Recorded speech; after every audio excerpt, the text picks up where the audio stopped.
Teacher तुम लोगों ने जरूर खेला होगा और इस गेम की सबसे खतरनाक टीचर मिस्टी को तुम सब अच्छे से जानते होगे। लेकिन क्या तुमने कभी सोचा है इस मिस्टी नाम के पीछे क्या सच्चाई है? वो इतनी डरावनी क्यों है? ये दोनों बच्चे उसे क्यों परेशान करते हैं और वो बच्चों से इतना चिढ़ती क्यों है? फ्रांसिस का इस पूरी कहानी में क्या रोल है? और सबसे बड़ा सवाल, क्या मिस्टी सच में स्केरी टीचर है या उसके पीछे कोई दर्दनाक राज छुपा है? तो आज के इस वीडियो में हम जानेंगे मिस्टी की वो पूरी सच्चाई जो गेमर्स ने भी नहीं बताई होगी। तो वीडियो में आगे बढ़ने से पहले इस चैनल को सब्सक्राइब और वीडियो को लाइक जरूर कर देना और हाइप वाला बटन भी दबा देना। चलो वीडियो को स्टार्ट करते हैं।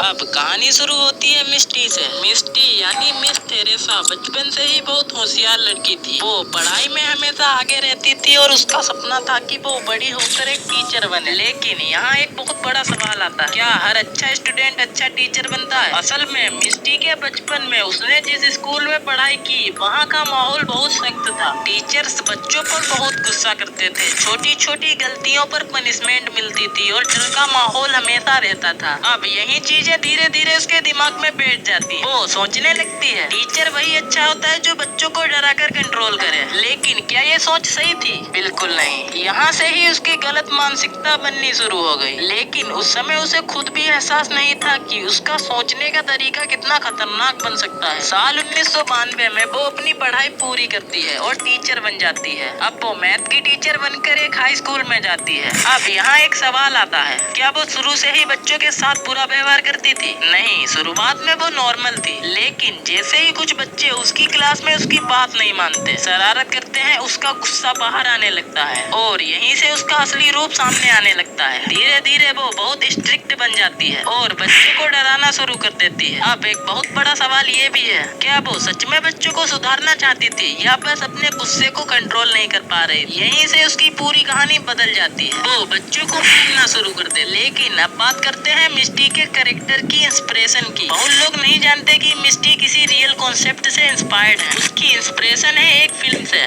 जिसका नाम मैटिल्डा है और उस फिल्म में एक कैरेक्टर होता है मिस ट्रंचबुल। अब अगर तुम दोनों को कंपेयर करो तो काफी सिमिलरिटीज मिलती हैं। दोनों बहुत स्ट्रिक्ट हैं, दोनों बच्चों को डराती हैं, दोनों पनिशमेंट बहुत हैरेस देती हैं। अब यहाँ सवाल आता है, क्या सिर्फ इंस्पिरेशन लिया गया है या पूरा कैरेक्टर कॉपी किया गया है? असल में गेम डेवलपर्स ने मिस ट्रंचबुल की पर्सनैलिटी को बेस बनाकर मिस्टी का कैरेक्टर बनाया है, लेकिन थोड़ा फिक्शनल हॉरर टच जोड़ दिया। अब एक इंटरेस्टिंग पॉइंट ये भी है, मिस ट्रंचबुल के नाम में ट्रंचबुल लेटर का पहला वर्ड टी है और मिस्टी के नाम में भी लास्ट वर्ड टी है। अब सवाल ये है कि इंसान की पर्सनैलिटी सिर्फ इन्वायरमेंट से बनती है या इंस्पिरेशन से भी? यहाँ से समझ आता है कि मिस्टी कोई रैंडम कैरेक्टर नहीं है, बल्कि एक inspired physiological strict teacher concept है जिसे हॉरर स्टाइल में बदला गया।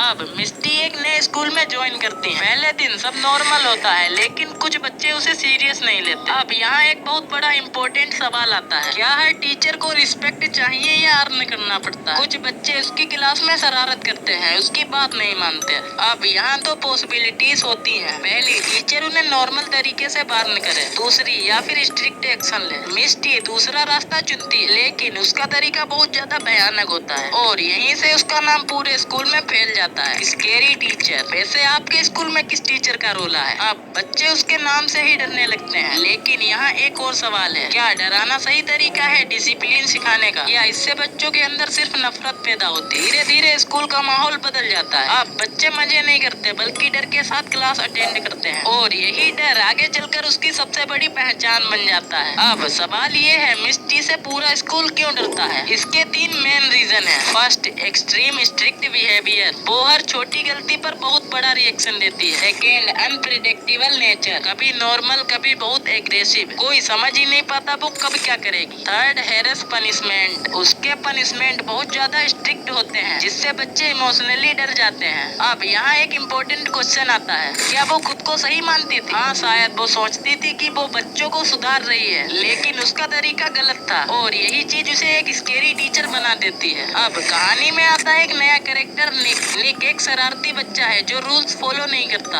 अब यहाँ एक सवाल आता है, क्या हर हर शरारती बच्चा बैड होता है? नहीं, लेकिन उसका बिहेवियर प्रॉब्लम क्रिएट करता है। निक मिस्टी की क्लास में उसे चैलेंज करता है। अब मिस्टी उसे पनिश करती है, लेकिन यहाँ एक इम्पोर्टेंट क्वेश्चन और है, क्या पनिशमेंट जरूरी था या ओवर रिएक्शन? निक के अंदर अब गुस्सा भर जाता है। वो सोचता है कि मिस्टी गलत है और यहीं से उसकी माइंडसेट चेंज हो जाती है। अब वो रिवेंज मोड में चला जाता है। अब निक बदल जाता है। अब वो सिर्फ स्टूडेंट नहीं रहता, बल्कि एक रिवेंज सीकर बन जाता है। अब सवाल ये है, क्या बच्चा टीचर से बदला ले सकता है? निक चोरी चुपके मिस्टी को परेशान करना शुरू करता है, लेकिन क्या ये सही है? नहीं, क्योंकि इससे कॉन्फ्लिक्ट और बढ़ जाता है और यहीं से कहानी एक फिजियोलॉजिकल बैटल बन जाती है, टीचर वर्सेस स्टूडेंट। अब मिस्टी और निक दोनों एक दूसरे को एनिमी मानने लगते हैं। अब आती है टेनी। टेनी की भी स्टोरी निक जैसी ही है। मिस्टी ने भी उसे कभी हैरेस पनिशमेंट दिया था। अब सवाल ये है, क्या मिस्टी हर बच्चे के साथ गलत करती थी? टेनी और निक मिलकर एक टीम बना देते हैं। अब ये सिंपल रिवेंज नहीं रहता, ये बन जाता है प्लेन्ड हैरेसमेंट। अब बात करते हैं उस इंसान की जो मिस्टी की जिंदगी में आने के बाद सब कुछ और ज्यादा खतरनाक बना देता है। फ्रांसिस पहले एक बड़े होटल में शेफ था। खाना बनाने में वो बहुत अच्छा था, लेकिन उसकी सबसे बड़ी समस्या उसका गुस्सा, छोटी छोटी बातों पर चिल्लाना,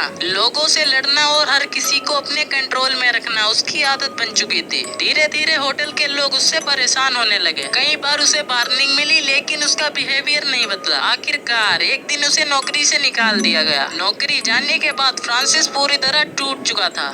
उसे लगने लगा कि दुनिया उसके खिलाफ है। फिर उसने खुद का एक रेस्टोरेंट शुरुआत में सब अच्छा चलने लगा, लोग उसका खाना पसंद करने लगे, लेकिन उसकी जिंदगी बदलती है उस दिन से जब पहली बार मिस्टी उसके रेस्टोरेंट में आती है। मिस्टी हमेशा की तरह गुस्से वाले एटीट्यूड में बैठी होती है। रेस्टोरेंट के बाकी लोग उससे डर रहे थे, लेकिन फ्रांसिस को पहली बार कोई इंसान ऐसा मिला था जिसका स्वभाव उससे भी ज्यादा खतरनाक था। धीरे धीरे दोनों की बातें शुरू होती है। फ्रांसिस को मिस्टी पसंद आने लगती है, क्योंकि दोनों का नेचर काफी मिलता जुलता था। दोनों लोगों को कंट्रोल करना पसंद करते थे और दोनों को लगता था कि लोग डर से ही मानते हैं। कुछ समय बाद दोनों रिलेशनशिप में आ जाते हैं, लेकिन उनका रिश्ता नॉर्मल नहीं था। दोनों के लगा उसे बच्चों से चिढ़ होने लगी, वह भी लोगों पर गुस्सा निकालने लगा और यहीं से दोनों की जिंदगी और ज्यादा डार्क होती चली गई। लेकिन फ्रांसिस से पहले भी मिस्टी की जिंदगी में एक और इंसान था, सैम का स्वभाव फ्रांसिस जैसा बिल्कुल नहीं था। वह शांत इंसान था और शुरुआत में मिस्टी उससे काफी खुश थी, लेकिन एक दिन उसकी मौत हो जाती है और उसे मारा था मिस्टी ने, क्योंकि वो मिस्टी के नेचर के बिल्कुल विपरीत था। उस घटना के बाद मिस्टी पूरी तरह बदल गई। वह पहले से भी ज्यादा एग्रेसिव हो गई और लोगों से दूरी बनाने लगी और बन गई द स्केरी टीचर। तो कहानी यहाँ पर एंड होती है। इंटरनेट पर इसके बारे में इतनी कहानी थी। तो अगर आपको ये कहानी अच्छी लगी है तो इस वीडियो का लाइक है, मैं 1000 लाइक का कर दो यार। और अगर आपको आइस क्रीम की पूरी कहानी जाननी है तो इस वीडियो को चेकआउट कर लो।